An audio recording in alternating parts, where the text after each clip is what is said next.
paz, sou o pastor Castro do Ministério Corpo. Você vai estar ouvindo agora uma ministração da Palavra de Deus, que Deus possa falar tremendamente ao teu coração.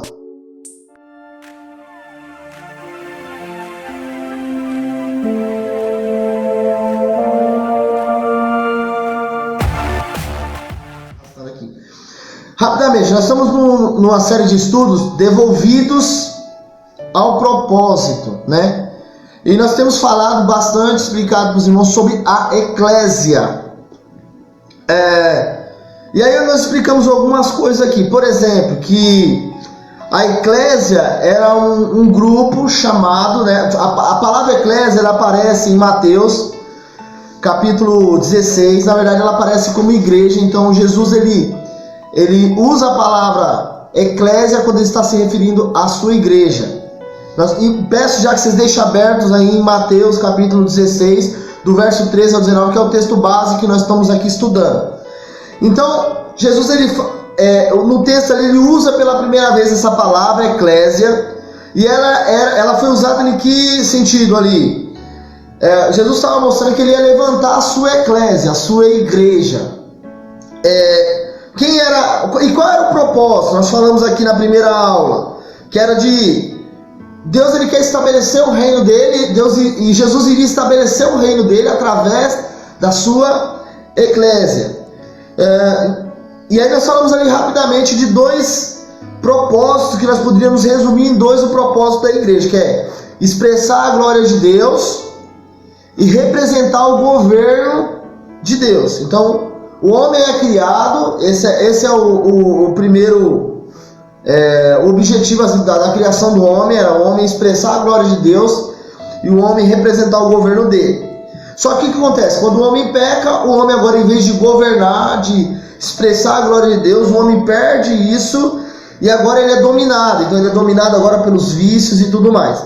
E aí nós falamos na primeira aula que quando Jesus estabelece a eclésia, ele está pensando em algo. Ele está pensando que essa eclésia ela iria legislar, quer dizer, fazer com que a lei do Senhor fosse cumprida e estabelecer as leis do reino, né, da cultura do reino. Também, a segunda objetivo, quando Jesus estava ali pensando sobre a eclésia, era influenciar. Então, a eclésia ela iria legislar e ela iria influenciar. E o terceiro seria dominar os territórios que tinham sido conquistados, né? Ou conquistar os territórios. Então, Roma ela usava do exército. O exército de Roma era poderoso, do Império Romano era poderoso, porém, não era através só do exército que Roma conquistava, que Roma estabelecia os seus reinos, né? O seu reino ampliava e conquistava, mas através da eclésia, que eram agentes secretos deles, eram agentes que trabalhavam dessa forma, legislando, influenciando e dominando os territórios. Isso nós falamos na primeira aula. Na segunda aula nós falamos sobre o poder da infiltração. Então, como que de maneira prática, como que a eclésia, que é a igreja, além de usar a força do exército para conquistar, para dominar, para impor o seu império, Roma então usava a eclésia. Então, como que a eclésia funcionava? Primeiro, como agentes secretos. Então eles se infiltravam. Então nós falamos semana passada sobre o poder da infiltração. Eles se infiltravam e, infiltrando, eles estabeleciam o reino ou a cultura de Roma. Então, primeiro, eles eram agentes secretos, certo? E eles eram agentes secretos comprometidos com a implantação do reino. Então, se você faz parte da igreja, você é um agente secreto do Senhor e você deve estar comprometido com a implantação do reino. Aí nós falamos um pouco sobre o sacerdócio universal, porque todo crente tem que ter essa responsabilidade, tem que entender a responsabilidade de que você foi chamado por Deus para implantar o reino de Deus. E aí você vai ser treinado para isso, você vai ser treinado pelos pastores, mestres, apóstolos e ali os 5 ministérios, né, que está em Efésios 4.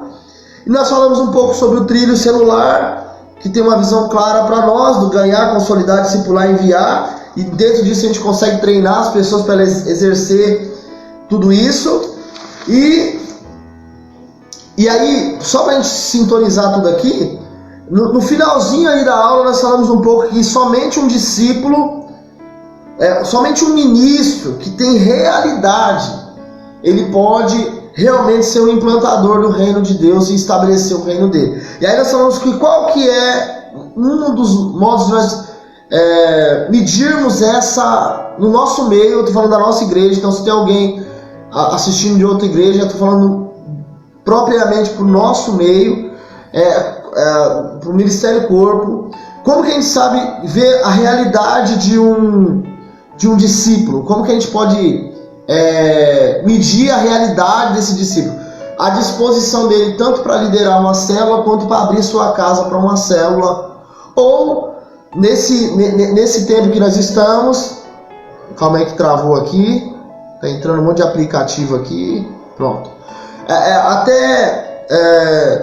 Para nós, até nessa questão de novos começos que nós estamos agora no meio desse projeto de Família Feliz, Novos Começos, também é uma oportunidade você se colocar à disposição e trabalhar. Isso mostra a realidade. Se você não tem aberto novos começos, você tem que entender por que eu estou com esse bloqueio, o que está acontecendo comigo, por que eu não estou trabalhando em prol de estabelecer o reino de Deus, mesmo no meio dessa confusão toda que está acontecendo no mundo. Então nós precisamos entender isso. Falamos sobre isso, né? E aí falamos que, claro, um ministro ele precisa dar exemplo. Então não adianta de nada nós falarmos de santidade se nós não somos santos. Não adianta de nós falarmos de amor se nós não amamos, porque nós não vamos ter crédito. E por último nós falamos que a eclésia, o penúltimo, né? A eclésia funcionava como agentes neutralizadores. Então eu contei lá sobre o sal e a luz do mundo, né? Porque Mateus 5:13, que nós somos o sal da terra, então o sal servia para neutralizar as impurezas, e a luz, porque nós precisamos brilhar no meio das trevas. E por último, que a eclésia era financiada pelo reino. Então, o Deus que nos chama, aquele que nos chama também nos financia, ok? Ele cuida da gente, ele não nos abandona, ele supre as nossas necessidades. Então, beleza, resumo aí das 3 primeiras aulas. Hoje nós vamos falar sobre a constituição da eclésia. Lembra-se que nós falamos o que aqui?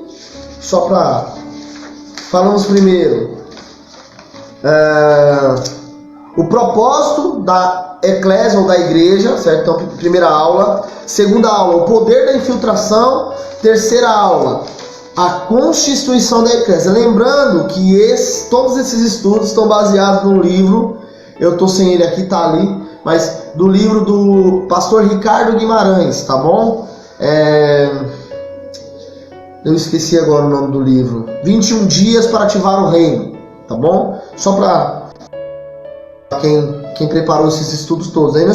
Mas eu estou aqui acrescentando algo do nosso cotidiano e da nossa realidade de igreja. Então hoje a constituição da igreja. Abre aí em Mateus capítulo 16, verso 13 ao 19. É o texto base. Ok?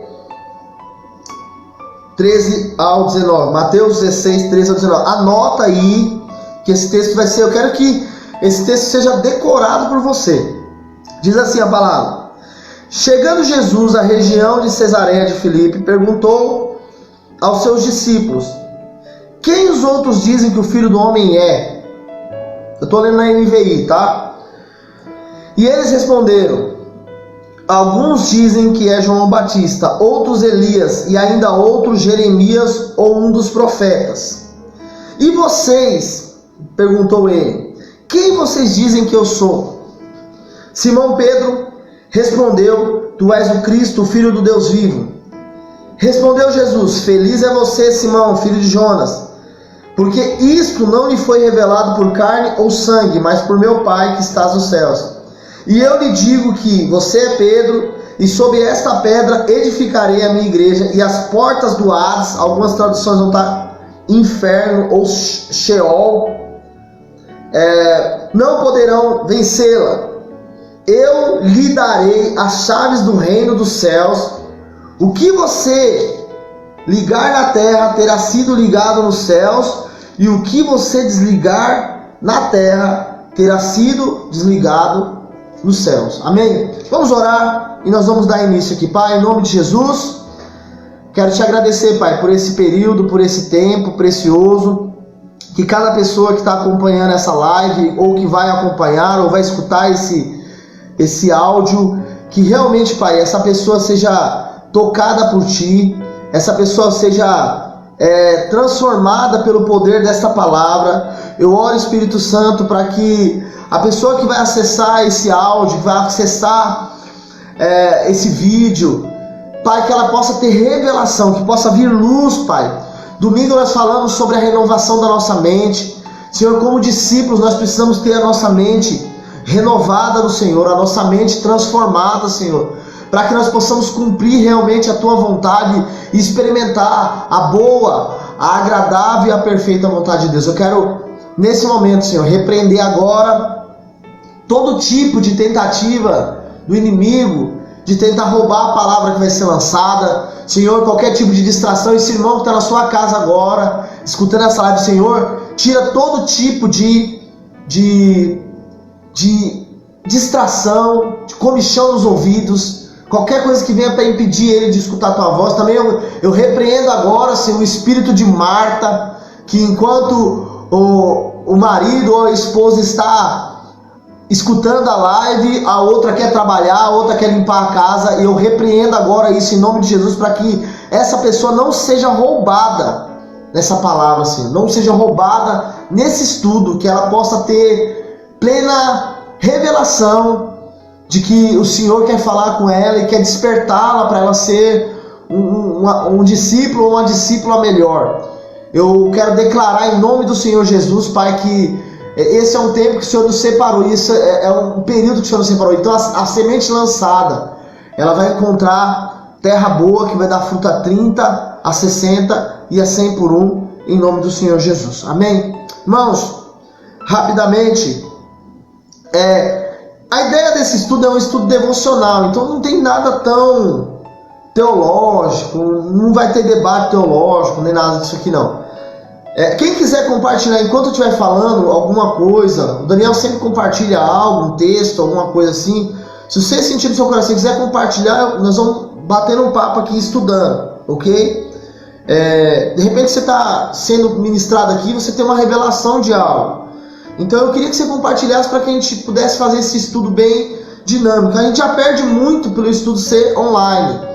Então eu conto com a ajuda de vocês para que isso aqui seja mais envolvente possível. Então, nos últimos 2 estudos, irmãos, nós compartilhamos que o Império Romano, até fiz aqui um resumo aqui, ele usava tanto a força do exército, da guerra para conquistar, né, que ele tinha um exército poderoso, quanto a infiltração da eclésia, dessa igreja, dessa palavra. Na verdade, lá é a eclésia mesmo, e para conquistar os povos. Então o exército ele chegava barulhento, ele chegava fazendo barulho e derrubando e destruindo coisas. Já a eclésia, depois que o exército dominava ali, eles precisavam implantar o reino, e aí é que entrava o papel da eclésia. Já a eclésia então chegava silenciosamente, trabalhava na influência. Nós já falamos sobre isso aqui. Agora, hoje nós vamos ler, entender um pouquinho sobre como que a eclésia ela era constituída.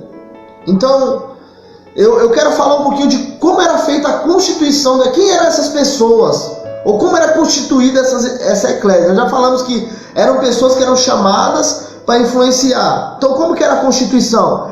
Primeiro, a eclésia ela era constituída por pessoas que eram chamadas. O dicionário de teologia, ele define a palavra igreja como aqueles que são chamados para fora. Na verdade, essa é a maior definição, né? Inclusive, nós temos uma célula na nossa igreja que é chamados para fora. Por quê? Porque essa é a ordem do Senhor para nós. A Ana Paula está aí. Ana Paula, Se você escrever o seu testemunho aí, se conseguir escrever, pode digitar ele aí, eu tento aqui mais ou menos contar para os irmãos, tá bom? A Ana Paula, ela queria contar um testemunho, eu não sei como fazer, nem sei se é possível fazer pelo Face aqui, mas ela vai, se ela conseguir digitar ali e explicar mais ou menos, apesar dela já ter contado para a Dani, eu tô sabendo mais ou menos, se ela digitar ali eu conto por cima aqui, ok? Então enquanto eu vou aqui falando, se a Ana Paula colocar ali, eu vou vendo aqui. Se passar, alguém me lembra. Então vamos lá. Então a eclésia é constituída por pessoas chamadas. Então o dicionário traduz, né, explica a palavra igreja, dicionário teológico, como aqueles que são chamados para fora. Então era um povo que era chamado dentro do seu povo para poder estabelecer um reino. Então era assim que o Império Romano fazia. Ele chamava alguns cidadãos dentro do povo para fora do povo comum. Então você é a eclésia do Senhor. Você foi aquele que foi chamado por Deus para poder estabelecer, e saiu. Deus te tirou, sabe? Foi chamado para fora do mundo, daqueles que estavam lá fora, perdidos, para ser agora um agente de Deus, um implantador do reino dele. Então não era o cidadão que se apresentava para fazer parte, mas era o império que escolhia ele. E da mesma forma somos nós.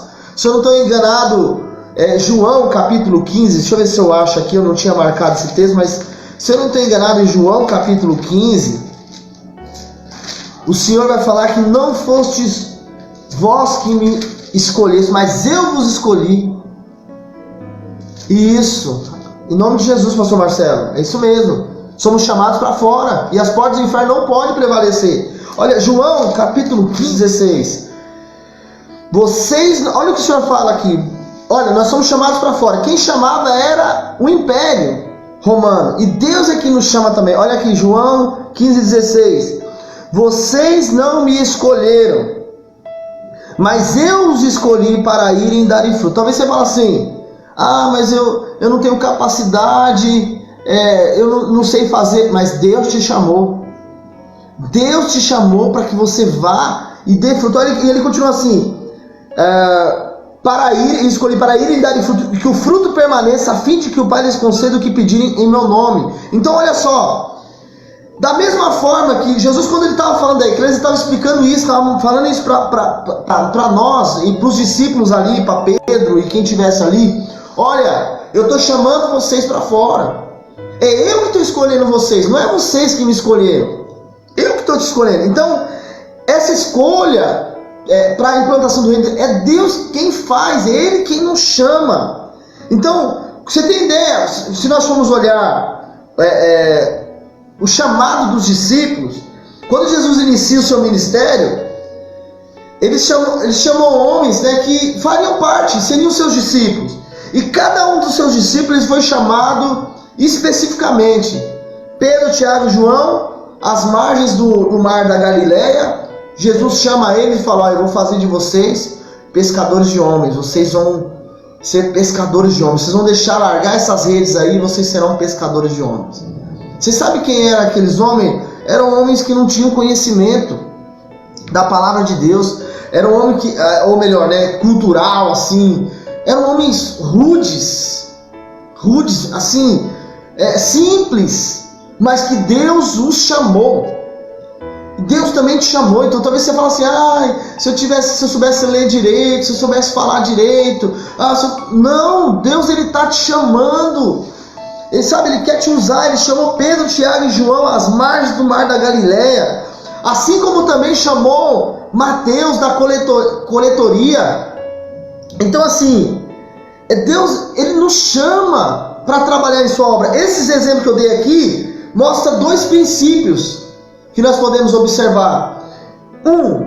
O chamamento ali de Pedro, Tiago e João é no sentido da salvação. Deus nos chama para sermos salvos.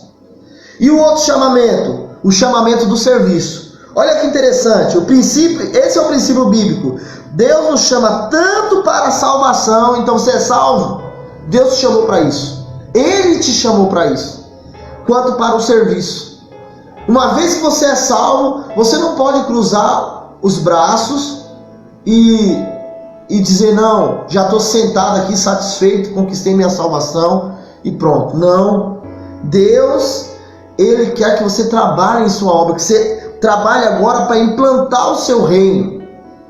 Então, o primeiro chamamento é para a salvação. Efésios 2, do 1 ao 13, vai nos mostrar isso. Efésios 2, do 1 ao 13, diz assim: vocês, olha o que o Senhor fala de nós, vocês estavam mortos em suas transgressões e pecados, nos quais costumavam viver quando seguiam a presente ordem deste mundo e o príncipe do poder do ar, o espírito que agora está atuando nos que vivem na desobediência. Então existe um espírito que atua naqueles que vivem na desobediência.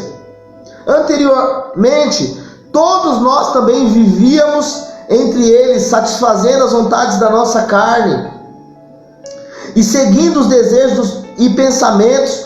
Como os outros, éramos por natureza merecedores da ira. Todavia, Deus, que é rico em misericórdia, pelo grande amor com que nos amou, deu-nos vida com Cristo, quando ainda estávamos mortos em transgressões. Pela graça vocês são salvos. Deus nos ressuscitou com Cristo e com Ele nos fez assentar nos lugares celestiais em Cristo Jesus. Continua dizendo no versículo 7: para mostrar nas eras que hão de vir a incomparável riqueza da sua graça, demonstrada em sua bondade para conosco em Cristo Jesus. Pois vocês são salvos pela graça por meio da fé, e isso não vem de vocês, é dom de Deus, não por obras, para que ninguém se glorie, porque somos criação de Deus, realizada em Cristo Jesus para fazermos boas obras, as quais Deus preparou antes de nós as praticarmos. Você deu para você entender isso aqui? Olha só, vou ler de novo o versículo 10. Porque somos criação de Deus, realizada em Cristo Jesus para fazermos boas obras. Nós vamos falar depois do serviço, mas olha, as quais Deus preparou antes para nós as praticarmos. Versículo 11. Portanto, lembre-se de que anteriormente vocês eram gentios por nascimento e chamados incircuncisão pelos que se chamam circuncisão, feito no corpo por mãos humanas, e que naquela época vocês estavam sem Cristo, separados de Deus, ou melhor, sem Cristo, separados da comunidade de Israel, sendo estrangeiros quanto às alianças da promessa, sem esperança e sem Deus no mundo. Mas agora em Cristo, olha o final disso aqui, em Cristo Jesus, vocês que antes estavam longe foram aproximados mediante o sangue de Cristo. A salvação é individual, mas não é só para um indivíduo. Claro que não, exatamente. Olha, Deus nos chamou para a salvação. Você viu o texto que eu acabei de ler aqui? O texto mostra como nós estávamos antes. Então nós somos chamados, essa eclésia do Senhor que foi chamado para a salvação, e nós estávamos perdidos, e o Senhor nos chamou, Ele decidiu nos chamar. Deixa eu abrir aspas aqui para mim falar do chamamento de serviço. A Ana Paula, deixa eu ver se eu consigo clicar aqui, isso, deixa eu tentar aqui voltar, meu filho estava com a trombose, o médico na segunda internou o Gabriel e disse que ele precisava colocar uma mola na veia, que seria um procedimento muito arriscado. Eu clamei ao Senhor e pedi para Deus entrar com providência, para que não precisasse fazer o procedimento. E para a glória de Deus, o médico conseguiu tirar a trombose sem precisar colocar essa molinha na veia do meu filho. Amanhã ele já está em alta, graças a Deus. Esse é o testemunho. A Ana Paula, ela participou das lives aqui, e ela pediu oração e clamou. Você viu o testemunho, que lindo? Que Deus abençoe, Ana Paula, você, seu filho, em nome do Senhor Jesus. Em nome do Senhor Jesus. Que Deus abençoe, que a recuperação dele seja plena, em nome de Jesus, tá bom? Então esse é o testemunho da Ana Paula aí, em nome do Senhor Jesus. Glória a Deus. O nosso Deus, então, é um Deus que nos chama para a salvação. E o nosso Deus também ele faz um chamamento para o serviço. Na verdade, eu acho que é isso que eu tenho mais trabalhado aqui nessa live e de quarta-feira aqui. Nós estamos falando com discípulos. Discípulos que precisam entender que Deus nos chamou para o serviço.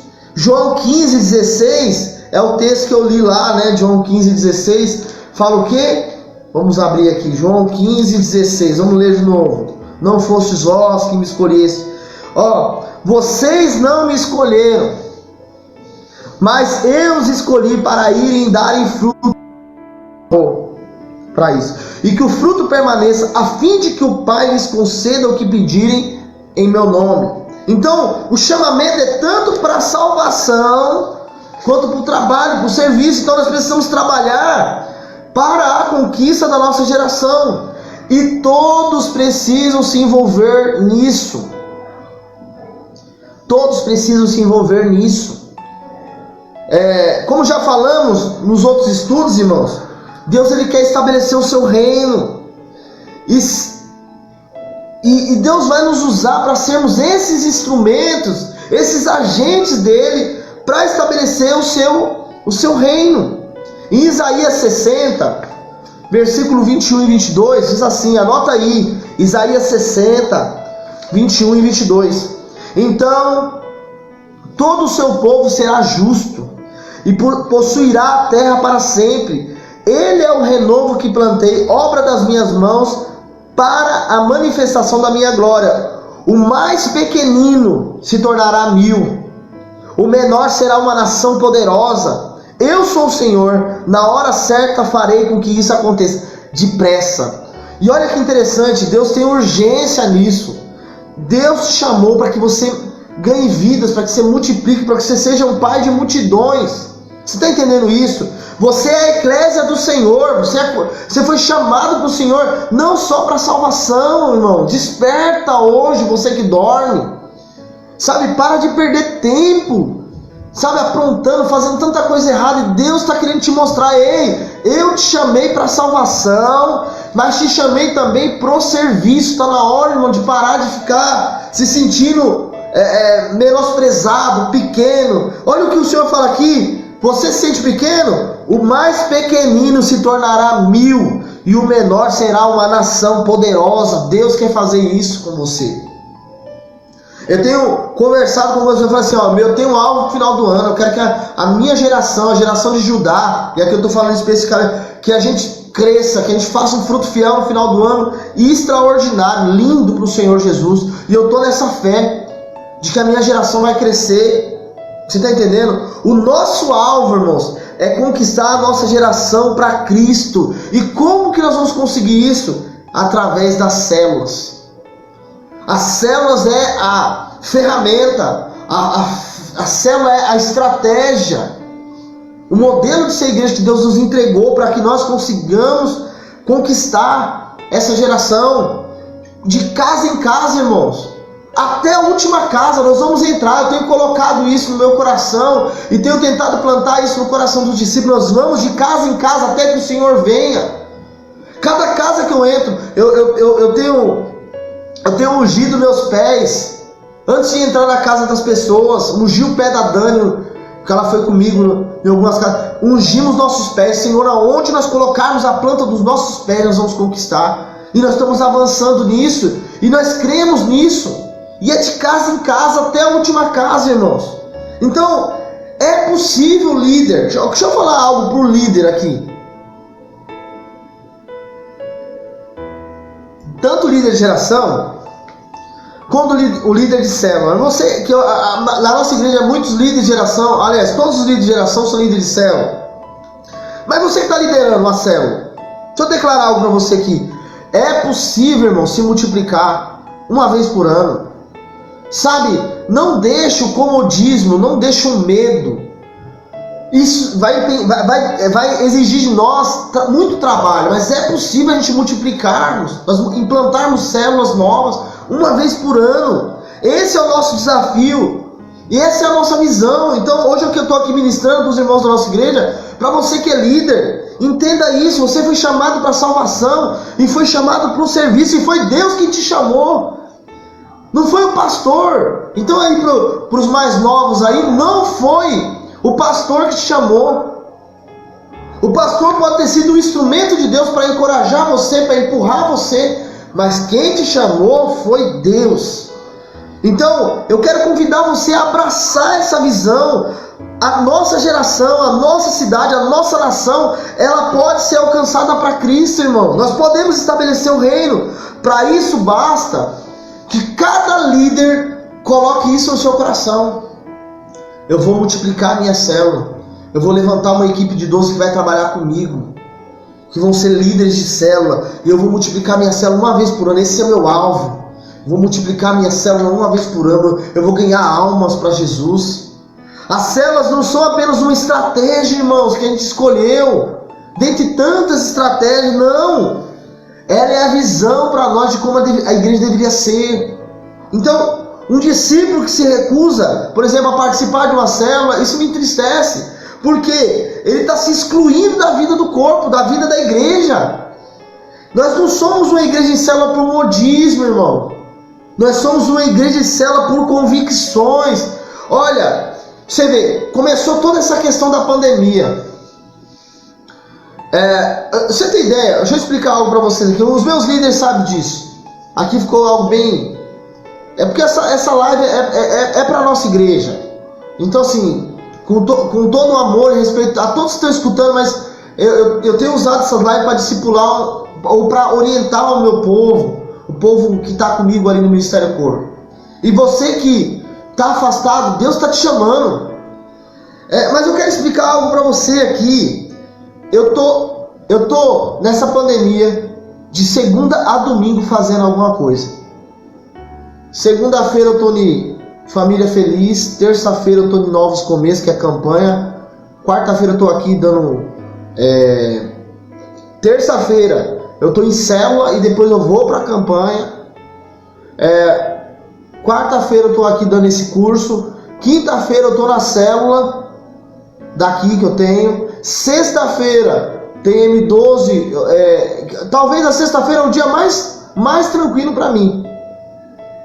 Sábado eu tô lá no Cocaia também.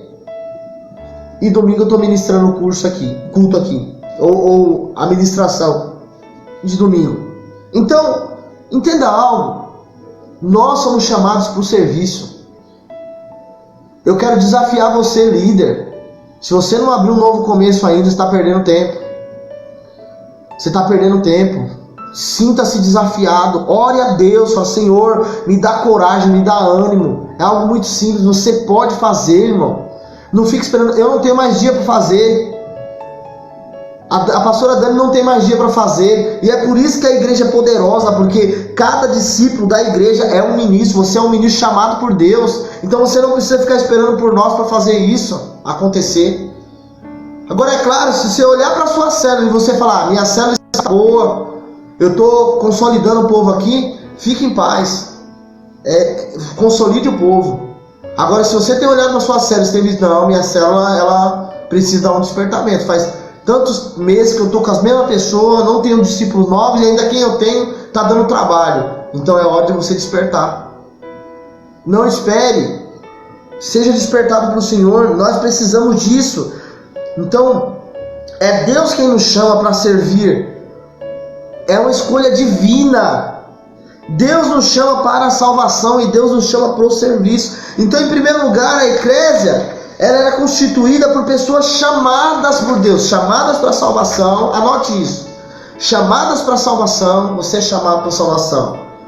E chamados para o serviço. Certo? Em segundo lugar, a eclésia ela era constituída, então, por pessoas chamadas. Segundo, por pessoas transformadas. Se você observar o texto que nós lemos de Mateus, deixa eu ver se eu consigo aqui. Mateus capítulo 16, do 15 ao 18, eu não vou repetir o texto, mas, vou repetir sim, do 15 ao 18. E vocês, perguntou ele, quem vocês dizem que eu sou? Do 16, né? Mateus 16, agora o 16. Simão Pedro respondeu, tu és o Cristo, filho do Deus vivo. 17. Respondeu Jesus, feliz é você, Simão Pedro, Simão, filho de Jonas, porque isso não lhe foi revelado por carne ou sangue, mas por meu Pai que está no céu. O 18. Olha o versículo 18. Eu lhe digo que você é Pedro. Ué, Jesus estava chamando de Simão. Agora Jesus chama ele de Pedro. E sobre essa pedra edificarei a minha igreja, e as portas do Hades não poderão vencê-la. Então, olhando, Simão aqui é uma exemplificação para nós dessa eclésia, dessa igreja. Por quê? Olhando a vida de Simão, a gente vê, de Simão Pedro, nós vemos a sua transformação. E percebemos, irmãos, que Pedro, é engraçado, ontem eu estava falando isso na célula. A transformação, ela não acontece instantaneamente, ela é um processo. Anote isso, coloca assim: a transformação é um processo.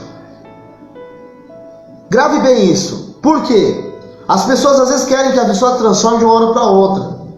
Não, a transformação é um processo. Mas é interessante isso porque percebemos que Pedro, em muitos momentos, né, Simão, ele age como Simão e em alguns momentos ele age como sobre Pedro. Pastor, o que isso quer dizer? O que tem a ver Simão e Pedro? Simão, olha o significado do nome Simão. Simão significava cana agitada pelo vento. Então isso mostrava a instabilidade. Simão, se você anotar aí, Simão, coloca na frente assim, igual, instável. E Pedro significa fragmento de pedra ou pequena rocha, né, ou pedra, que significa firme, estável. Então é muito interessante porque Jesus está falando assim: olha, eu estou mudando o teu nome, Pedro, Simão. Agora você não vai ser mais Simão. Você está recebendo revelação do chamamento de Deus para sua vida. Foi o Espírito Santo que te revelou isso. Você vai deixar agora de ser Simão, instável, e vai se tornar Pedro, pedra, firme, estável. Então isso mostra, uma vez que a eclésia ela é levantada, cada um deve assumir a sua nova postura. Então deixe de ser um povo, na verdade a eclésia ela deixa de ser um povo comum e instável, sabe? E passa agora a ser um grupo especial, numa missão especial, irmão. Você foi chamado para uma missão, estabelecer o reino de Deus. Irmão, você não imagina, eu acho que eles não estão assistindo agora, mas você não imagina como que eu estou nesses dias no meu coração. Sabe, Deus me renovou. Deus me deu uma nova alegria no reino dele. Deus me surpreendeu, porque eu tenho cuidado de pessoas. Eu consegui multiplicar a minha célula, ainda que eu esteja acompanhando ali o Claudinei e a Renata. Isso me gerou alegria, porque um líder ele tem que ficar feliz quando ele consegue estabelecer novos líderes. Porque é o DNA sendo passado. E nós estamos ali no processo acompanhando. Não vai ser fácil, mas a gente está ali acompanhando. Então eu estou feliz por isso. E feliz, irmão, porque estou trabalhando em família feliz lá no Cocaia, ali no Mar Paulista ali agora. Irmão, você não sabe como que é a pessoa te fazer perguntas que são simples. Sabe, foi muito bom, tem sido muito bom para mim isso. Talvez, líder, deixa eu falar aqui para você, talvez você está achando que o evangelho é complicado, você perdeu o prazer, porque você perdeu o propósito. Sabe, às vezes a gente se distrai, irmãos, com algumas coisas, até com pessoas que nos dão trabalho, e a gente deixa de olhar que tem um monte de gente querendo beber da fonte, beber da água da vida, sabe? Então Deus tem me renovado nesses dias, eu tenho ficado muito feliz pelo que Deus tem feito. Então Deus me colocou esse propósito no coração, e no seu também. Deus te chamou para isso. Só que existe um processo de transformação.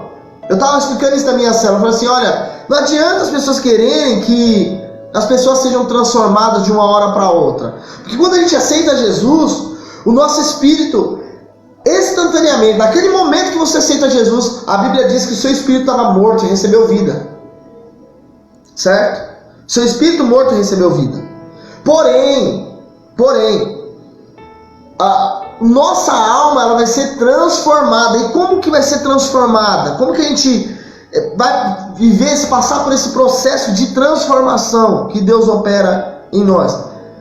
Para Deus fazer esse processo, existem dois aspectos que nós temos que observar. Primeiro, ou melhor, o processo de transformação que Deus opera envolve dois aspectos. Então vamos lá, para ficar aqui na ordem: disciplina e quebrantamento.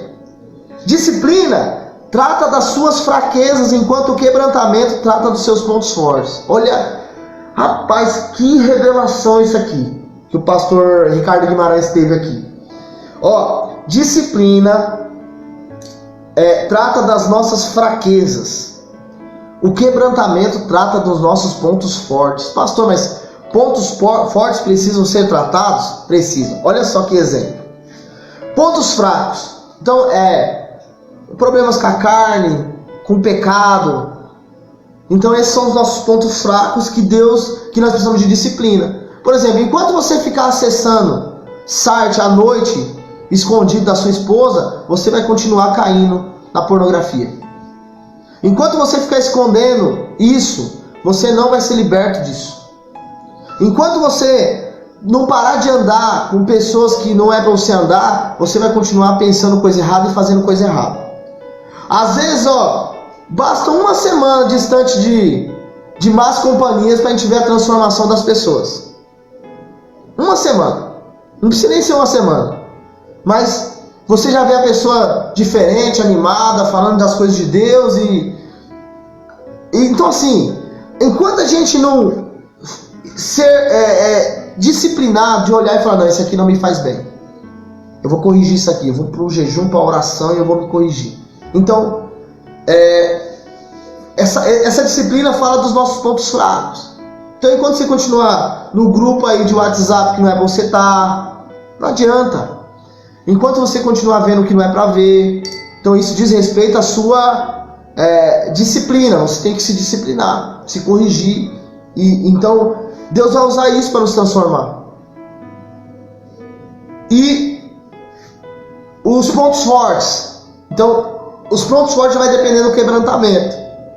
Por quê? Existem coisas que, pontos fortes, é aparência positiva, mas são reprovados aos olhos de Deus. Eu vou dar um exemplo, isso aqui eu gostei tanto. Por exemplo, existem pessoas que se orgulham da sua espiritualidade ou integridade. Nossa, parece que nós vimos isso na política essa semana, hein? Tem pessoas que não querem manchar a biografia, né? Essas pessoas se acham melhores do que as outras. Então, não vamos entrar aqui em política, pelo amor de Deus, mas... Então tem pessoas que elas se orgulham da sua espiritualidade. Isso parece uma coisa boa. Eu sou santo, eu oro, eu tenho visão, Deus fala comigo. Só que ao mesmo tempo que isso parece ser algo bom, na verdade eu sou justo. Eu estava comentando na minha célula falando o seguinte: tem pessoa que diz o seguinte, fala a verdade, assim, não, eu estou falando a verdade, eu sou sincero, eu falo a verdade. E eu estava explicando, eu falei assim, mas a verdade sem amor, ela mata. A verdade sem amor, ela destrói. Nós temos que falar a verdade, mas sempre com amor. Certo? Então tem pessoas que se orgulham da sua espiritualidade. Só que aí o que Deus vai fazer então? Deus vai quebrantar essa pessoa. Eu estava lendo um texto um dia desse. As pessoas falam assim, pastor, por que você não teve um testemunho? Meu testemunho é algo muito simples. Eu não usei droga, bebi poucas vezes, me converti muito cedo, com 16 anos de idade, graças a Deus. Eu sei que tem pessoas que com 16 anos já fez um monte de coisa, mas eu tive uma vida pacata, simples. E aí as pessoas não entendem e falam assim, pastor, mas por quê? Que quando você está contando seu testemunho, parece assim que você fez coisas horríveis, porque eu fiz coisas horríveis. E eu estava vendo um post essa semana, e o post dizia o seguinte, eu não sei se eu vou conseguir replicar esse post com a exatidão que ele falava. Ele falou assim, se você, ao se deparar com Deus, não se considerar a pessoa mais pecadora desse mundo, você está com um problema. Então aquele que se encontra com Deus, e ele não olha para ele, enxerga ele como o maior pecador que existe, ele está com algum problema. Aí, se nós olharmos dessa forma, nós vamos parar de julgar as pessoas. Nós vamos parar de ficar apontando o dedo. A gente fala, Senhor, se o Senhor me perdoou, eu sei que o Senhor perdoa essa pessoa. Se o Senhor transformar a minha vida, eu sei que o Senhor tem poder para transformar essa pessoa. Por isso que eu falo para a pessoa assim, olha, se Deus teve misericórdia da minha vida, porque eu reconheço o quanto eu era pecador, e até hoje busco a misericórdia do Senhor, hoje só pela graça, pelo sangue dele que me purifica de todo pecado. Que se fosse por mim, eu não tinha condições de estar nem aqui ensinando para os irmãos ou compartilhando isso. Então assim, se nós não nos depararmos com isso, e isso fala de quebrantamento, tem pessoa que não, que se acha muito justa. Tem pessoas que se acham íntegras demais. Então, você dá para entender aqui o que é o ponto fraco e o ponto forte? Então tem pessoas que elas são muito boas, por exemplo, vamos dar um exemplo aqui, para pregar, e aí ela despreza todo mundo que teoricamente não sabe pregar direito, e ela acha que só ela sabe pregar. Deus vai ter que usar o quebrantamento. Eu podia dar um exemplo aqui de que a disciplina é nós lutando com nós mesmos. Já o quebrantamento é quando Deus luta conosco, é quando Deus nos trata. E às vezes tem pessoa que está assim, por exemplo, passa um tempão sem ministrar ou sem ter oportunidade, e aí você está perguntando, Deus, por que eu não tenho oportunidade? E aí é porque Deus às vezes está te tratando. Deus está mostrando para você o seguinte, você precisa ser mais humilde. Aí tem aquela que aceita o tratamento e fala, realmente, eu vou me tratar, eu vou ser uma pessoa tratável, vou ser uma pessoa realmente quebrantada, ou vai para o lado da autocomiseração, ninguém me ama, ninguém me dá oportunidade, ninguém me quer e tal, e às vezes não está entendendo o tratamento que Deus está querendo te fazer humilde, fazer uma pessoa simples, uma pessoa que vai saber honrar, sabe? Porque é tremendo isso. Para fazermos parte da eclésia do Senhor, todos nós precisamos passar pela experiência da transformação. Eu acho que esse é o maior desafio do líder, de você que é líder de célula. Irmãos, a pessoa acha que é o seguinte, eu preciso pregar bem, eu preciso falar bem, eu preciso disso. Talvez a maior coisa que você precisa é ser uma pessoa transformada, porque isso vai atrair pessoas para o teu lado. Isso vai fazer com que pessoas se aproximem a você.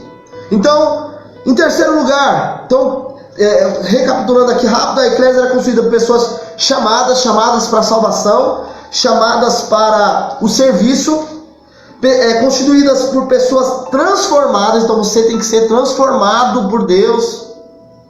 Isso é um processo. Sim, do publicano, isso mesmo. Batia no peito. Então, então, pastor Marcelo, glória a Deus. Hoje eu estou aqui com uma tropa aqui. Pastor Marcelo tá dando um exemplo aqui do publicano. Ele batia no peito e dizia o quê? Eu sei orar, eu dou o dízimo, é isso? Então Deus falou, não, vou te quebrantar. Tem que quebrantar. Entendeu? Não é por isso, não é por causa disso. Então, Deus vai usar o tratamento. Deus vai nos quebrantar. Ou nós vamos ser disciplinados nos nossos erros, né, pecados, carne, aquilo que nós somos fracos, e aí nós precisamos de disciplina. Ou Deus vai nos quebrantar, e aí Deus vai nos levar para algumas situações que é para a gente se tornar humilde, nos tornarmos pessoas realmente. Eu precisei ficar 5 anos sem discipulado, correndo, se humilhando atrás de discipulado, e sabe, para mim entender o valor do discipulado. Hoje eu não falto num discipulado. Eu faço de tudo para mim não faltar em discipulado. Eu faço de tudo, irmãos. De tudo. Eu desmarco o cliente, eu faço um monte de coisa. Porque eu sei o valor de Deus, me quebrantou. Deus me mostrou que eu precisava e Deus me quebrantou. E às vezes você não valoriza o seu discipulador, o seu pastor dá uma direção e você não ouve. É muito estranho. É muito estranho, irmãos. A pastora Daniele fez aniversário nesses dias agora, sabe? A gente mandar uma mensagem, isso é honra, irmãos. Isso é honra, sabe? E não é algo forçado, isso é honra. A gente ir lá e dedicar uma mensagem. Eu vou te falar uma coisa, teve irmãos de outra igreja que mandou mensagem para ela, parabenizando ela. Irmãos que, vou dar um exemplo, o Luiz está aqui, ó. O Luiz Luiz congregou com a gente, está em outra igreja, e glória a Deus por isso, que Deus abençoe ele. Ele sabe que as portas sempre estarão abertas para ele, porque ele saiu de bar de honra. E o Luizinho mandou uma mensagem, irmãos, e às vezes tem discípulo que não manda mensagem, né? É da gente pensar, irmãos. E aí sabe o que Deus precisa fazer? Às vezes Deus vai precisar nos transformar, nos quebrantar, e você não vai entender por que as coisas não estão dando certo, por que as coisas não estão funcionando, mas é Deus te quebrando, Deus te quebrantando, para que você possa ser uma pessoa melhor. Você não pode ser a eclésia, chamado para fora. Você não pode ser um 12 se você não trabalha com honra. Você não pode ser. Você nunca vai ser um 12 de verdade se você não trabalha debaixo da honra. Você está entendendo isso? Então, a eclésia, terceiro, já entra no que nós estamos falando aqui, ela era constituída. E eu não estou desabafando não, irmãos, pelo amor de Deus. Eu comentei só do aniversário, porque a coisa... você acredita? Deixa eu explicar algo para vocês aqui. O pastor Paulo fez aniversário. Eu não congrego com ele, eu mandei parabéns pro pastor Paulo, em janeiro. Ele faz no dia 25 de janeiro aniversário, mesmo dia do aniversário de São Paulo. Eu mandei feliz aniversário para ele, desejei para ele que Deus abençoasse, guardasse a vida dele, porque eu entendi o valor da honra, de valorizar os profetas que passaram por nossa vida. Eu sei que lá atrás eu errei muito, mas Deus me quebrantou. Então eu estou mostrando isso para vocês porque eu não estou falando algo aqui que eu não viva. Então se você tem caminhado, se o coração tem se desviado um pouquinho, volte. Sabe, hoje é um dia de você se tornar essa eclésia poderosa. Porque o terceiro ponto aqui vai falar que a eclésia era constituída por pessoas aliançadas. Então, a eclésia era formada por pessoas que tinham uma aliança em torno do propósito. Então, eles tinham compromisso de levar adiante as conquistas do reino. Então eles falam assim: o exército conquistou, mas nós vamos entrar lá e nós vamos implantar o reino. Então nós temos um compromisso. Todos eles tinham o mesmo compromisso. Então no reino de Deus, tudo se baseia numa aliança. Deixa eu explicar algo. Isso aqui é uma frase de efeito, mas serve para todos nós. De realmente, o reino de Deus não é estabelecido na amizade. Vou repetir, que eu falo isso direto e o pessoal não escuta. O reino de Deus, ele não é estabelecido na amizade. Ele é estabelecido na aliança. Deu para entender isso? Se você fala: não, mas eu sou amiga dele ou dela. O reino de Deus não é estabelecido na amizade. Porque a amizade vem e vai. O reino de Deus é estabelecido por pessoas aliançadas. E pessoas aliançadas são pessoas que têm compromisso com o propósito. Pessoas que não largam você na mão, que não abandonam no primeiro vento. Eu estou declarando isso para os nossos líderes. Líder, não abra mão no primeiro vento, ou no vento que venha. Seja aliançado, compromissado. Certo? A aliança é um compromisso, uma disposição de andar junto em toda e qualquer circunstância. Qual é a mentalidade do mundo? A mentalidade do mundo é sempre de um relacionamento sem compromisso. Você já viu que as pessoas é o seguinte: elas não querem casar, elas não querem ter compromisso. Não quero ter compromisso, só quero namorar. Deixa eu passar mais um áudio aqui. Então as pessoas fazem o quê? Não, eu não quero ter compromisso, eu quero só ficar, eu quero só namorar, não querem casar. Por quê? Porque o casamento diz de uma aliança. Então essa é a mentalidade que está no mundo. Qual é o pior disso? O problema disso é quando essa mentalidade se adentra à igreja. Então tem gente dentro da igreja que foi chamado por Deus, mas que a mentalidade dele é uma mentalidade mundana de falta de compromisso. Então eu não quero ter compromisso, eu não vou colocar minha cara a tapa, eu não vou me compromissar. Então, irmãos, Nós falamos essa semana sobre a renovação da nossa mente. Se essa palavra aqui não mudar a tua mente, para você entender que você precisa ter compromisso, que você precisa ter aliança. E eu vou te falar uma mais. Se você anda com quem não tem aliança, você corre um grande risco de ir para o caminho da desonra.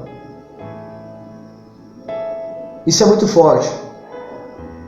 Algumas pessoas, eu estava conversando essa semana, não vai dar para conversar, mas eu estava conversando essa semana com a Dani, orando a Deus, porque eu tenho orado a Deus, sabe, para andar com pessoas que me inspirem, andar com pessoas que realmente, por isso que algumas pessoas falam assim, poxa pastor, por que você não anda com qualquer pastor? Porque eu quero andar com pastores aliançados. Eu tenho uma equipe de aliança, uma equipe de 12 do Apóstolo França. E assim, eu sei, eu olho para algumas pessoas vêm me procurar, irmãos. Eu falo assim, não, eu tenho que andar com quem é aliançado. Por quê? Porque quando você anda com quem não é aliançado, você corre o risco de ir para o caminho da desonra. Ok? Quando o Senhor te chamou, Ele tinha em mente que você fosse parte dessa elite chamada para implantar o reino da terra. O reino dos céus na terra. Então, nós precisamos ter aliança com a igreja, pois a mesma representa o corpo de Cristo e sua expressão. Então, tem pessoas que não têm aliança com a igreja, compromisso com a igreja. Há duas imagens, irmão. Já estou encerrando, estou no finalzinho, já chegando quase na conclusão aqui. Espero que está dentro do tempo aí. Amém? 9:03. E para quem não pegou o áudio, vai cancelar agora, que descarregou o celular ali, mas alguns áudios foram. Há duas imagens que nos ajudam a entender um pouquinho isso, de ter compromisso com o corpo, com a igreja. Primeiro, a do rebanho. Então, se uma ovelha não anda junto com o rebanho, ela está fadada a ser atacada e cair em alguma armadilha. Então, se a ovelha não anda junto, se as ovelhas não andam junto com o rebanho, essas ovelhas elas correm o risco de caírem numa armadilha, de serem pegas por um predador. E as ovelhas juntas, o que acontece quando as ovelhas estão juntas? Primeiro que ela tem a proteção do pastor. A proteção de uma e de outra ovelha. E elas são alimentadas juntas, são protegidas juntas. Então se você... Por isso que a gente fica olhando assim e fala assim, quando a gente sabe que uma pessoa ela tem realmente... Quando ela entende o compromisso que ela tem com Deus e com a igreja, com os homens, com a sua família, com os homens. Você entendeu isso? Então, as duas imagens que nós temos para entender um pouco dessa aliança que é necessária... Irmãos, estou chegando aqui no final também da minha bateria, mas está chegando aí. Eu vou puxar para o lado aqui, irmãos. Então, a primeira imagem que temos é a imagem do rebanho. Ovelhas juntas são protegidas. Ovelhas desgarradas vão correr o risco de cair em armadilhas. A sutileza das ações nasce no coração de homens. Sim, de forma sutil nasce a desonra. Exatamente isso, Daniel. Exatamente. Tem coisas que são muito sutis. E elas acabam prejudicando muito. A outra imagem, então Deus quer a vida de Deus fluindo em sua vida, na sua família. Então, se envolva, irmãos, com a igreja, você se envolva com a célula, se envolva com os cursos, com tudo, para que você esteja no meio do rebanho, sendo alimentado e protegido, certo? A outra imagem que nós temos da igreja é a do exército. A Bíblia, por mais de 200 vezes, chama Deus de Senhor dos exércitos. Então nós somos um exército, certo? 2 Timóteo 2, deixa eu ver se eu abro aqui. 2 Timóteo 2, 3 e 4. 2 Timóteo 2, 3 e 4. Anote isso aí, irmão, para você poder estudar isso. 2, 3 e 4. Deixa eu ver se é isso mesmo. 2 Timóteo A2, 3 e 4. Olha como a Bíblia nos chama de soldados. As palavras que eu ouvi dizer na presença de muitas testemunhas, confia. Vamos ler o 1, 2 e 3 para ficar completo aqui. Portanto, filho, você meu filho, fortifique-te na graça que há em Cristo Jesus e as palavras que me ouviu dizer na presença de muitas testemunhas. Confia a homens fiéis que sejam também capazes de ensinar outros. Suporte comigo os meus sofrimentos como bom soldado de Cristo Jesus. Paulo compara Timóteo a um soldado. Em Efésios 6:11, também nós vamos ser comparados, se eu não tiver anotado errado aqui, mas também seremos comparados a esses soldados. Olha o que o Senhor fala, porque ele fala da armadura, exatamente. Vamos ler o 10 também, 10 e 11. Finalmente fortaleçam no Senhor e no seu poder, no seu forte poder, vistam toda a armadura. Só soldados, guerreiros podem vestir armaduras, né? Toda a armadura de Deus para poderem ficar firmes contra as ciladas do diabo. Então, se você, o conceito de exército é de que, qual é o conceito básico? Se eu te perguntar assim, tá, o que significa um exército? Se você fosse resumir aí, eu vou dar uma oportunidade aí pra gente, um minutinho, quem conseguir digitar aí, eu vou desafiar todo mundo. Claudinei, eu quero ver você aí, Claudinei, experimentando aí a interação aí, e outros aí, Luísa e Maria, e quem estiver escutando essa live aí. Se eu te perguntasse assim, resuma o que significa ser um exército.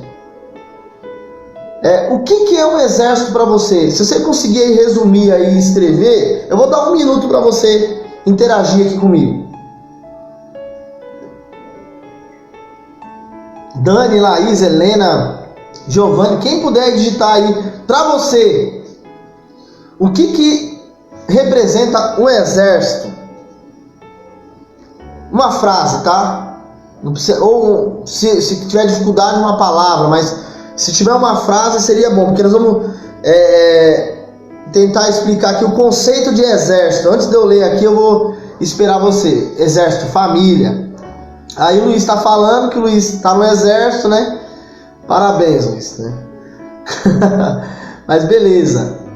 Eu vou aguardar aí mais alguém digitar aí. Então, ó, só para voltar aqui, rebanho fala de estarem juntos, protegidos, não caírem em nenhuma armadilha.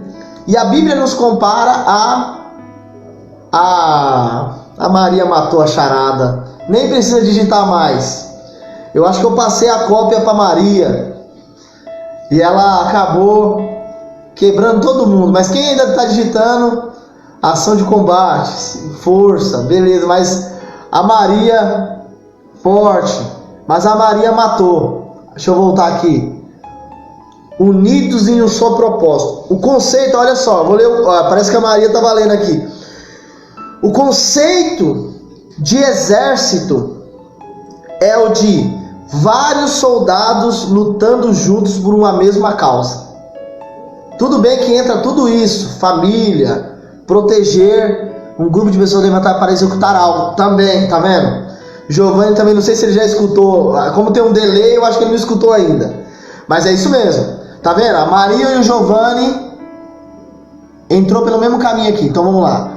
A Maria, unidos em um propósito, um só propósito, e Daniel também entrou aqui, lutar, é isso mesmo. Um grupo de pessoas levantadas para executar algo, para proteger e etc. O Daniel também entrou. Ana Paula, unidos em Cristo, irmãos unidos em Cristo.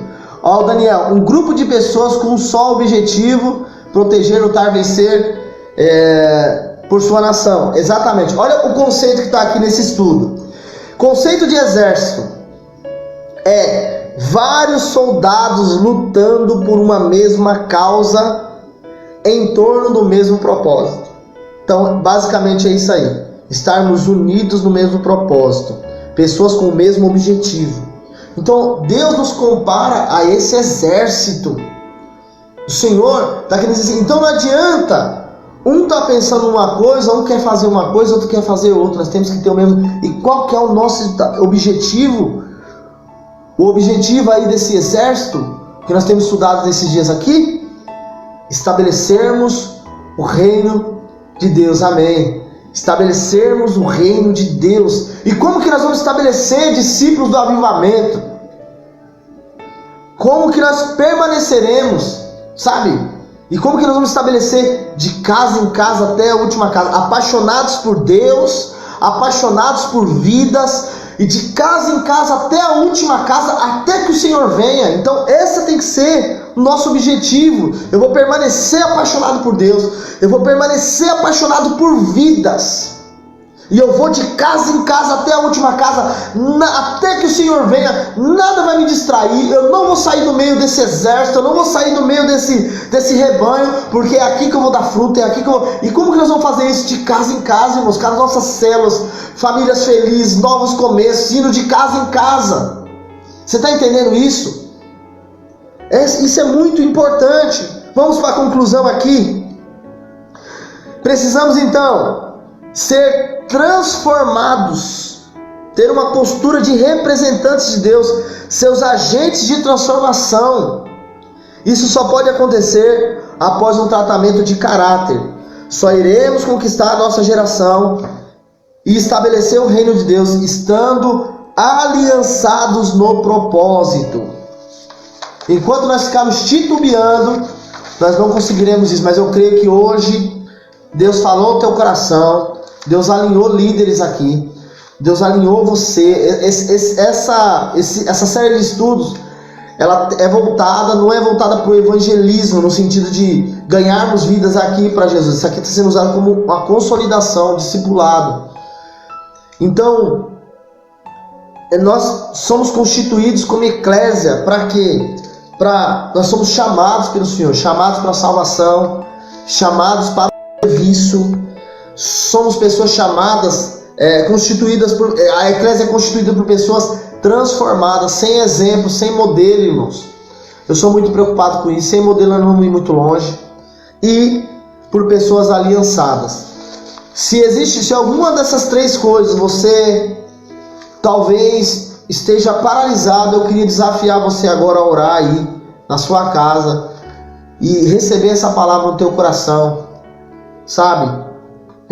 Você foi chamado para ser salvo, mas para serviço, transformado. Se você ainda tem tido atitudes que não condizem com aquilo que a palavra de Deus diz a teu respeito, então agora é a hora de você falar não.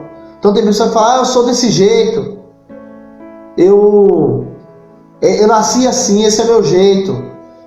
Então, se você não quer se disciplinar para corrigir a sua vida e tomar rumo certo, o Senhor vai ter que te quebrantar. O quebrantamento é feito pelo Senhor e Ele vai fazer com o seu povo. Então tem pessoas que estão sendo quebrantadas. E qual é o problema? Às vezes a gente entra... Eu aprendi uma coisa. Eu nunca mais entro no meio de um tratamento de uma pessoa que está sendo tratada por Deus. Às vezes a pessoa está sendo tratada por Deus e ela está choramingando, está se autocomiserando e dizendo, ninguém me dá oportunidade, ninguém não sei o quê. E ela está sendo tratada por Deus por causa do orgulho, por causa da desonra, por causa da rebeldia. E é Deus que está quebrantando ela, e nós não podemos nos meter num tratamento que é dos outros. Você está entendendo? Às vezes a gente se fere pelos outros e é um tratamento. E qual é o problema disso? Você vai entrar no tratamento também. E aí você começa a entender por que as coisas não funcionam. Por que a minha célula não avança? Por que as coisas não acontecem? Por que eu estou patinando? Por que os outros estão conseguindo fazer e estão avançando e eu não?